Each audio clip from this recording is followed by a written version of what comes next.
amawulire ge tulinawo kati gwampuliriza naawe andaba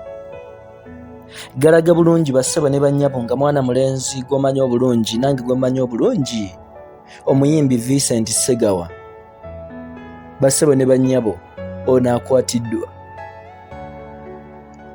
okusinziira ku wakati mu kiwandiiko n'okunoonyereza okw'ekikugu kwe tukoze mu kitongole ky'ebyokwerinda ekya CID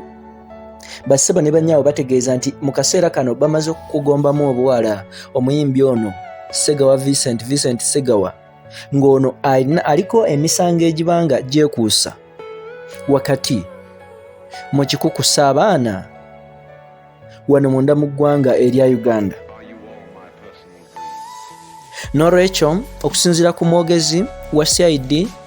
omwami Charles Twine agamba nti ono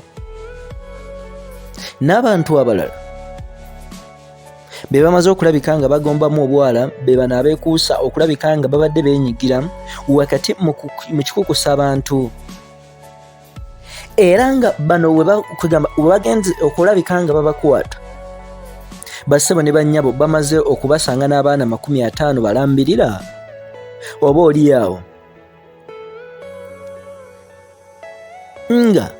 amayitire nawe gye babadde babatwala naki kye bagenda okubakozesa na biki bye bibadde bigenda okuba bassebo ne bannyabo bino tebinnaba kulabika nga bivaayo oba oliyaawo ne bimanyika mu ngeri eri official. Tuwongedde okukola kufeffeta okw'amaanyi ne tukuzuulira wa omukulu ono Vincent Segawa gy'abadde akolera emirimu gino abadde agikola atya n'olwekyo nkugamba amatu labika ng'okunkumula.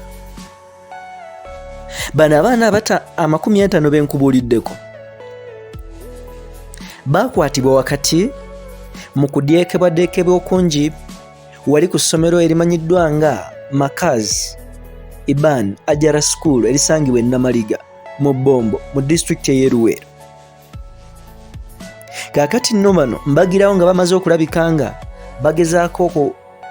nja kuyita oba kuwamba oba kubawuddiisa okwagala obakozesa ebigendererwa byabwe ebitannaba kulabika nga bimanyika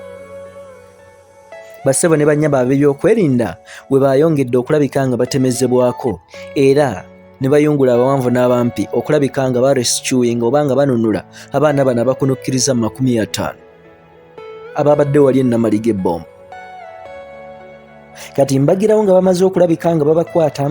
basobodde okulabika nga babajjawo ne babatwala butereevu ku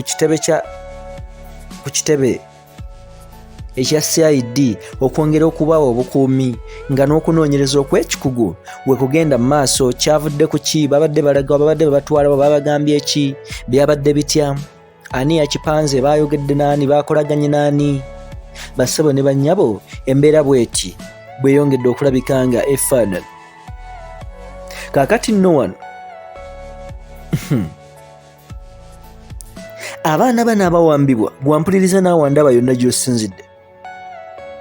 kisoboka ddala okubeera ekizibu omuntu yenna okuvaayo n'akunnyonnyola oba n'akubuulira nti babatutte mu kifo bwekiti oba batutte gindi oba batutte wa. N'olwekyo singa bavaayo ne balabika nga babawamba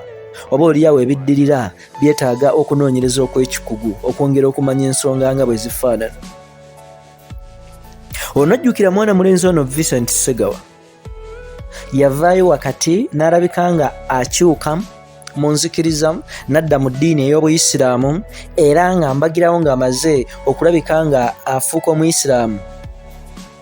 Amannya gano erinnya lino erya Vincent yali ejjako ne yeetuuma Ibrahim. N'olwekyo kati nga yakyusa amannya ge n'alabika nga afuuka Ibrahim Segawa.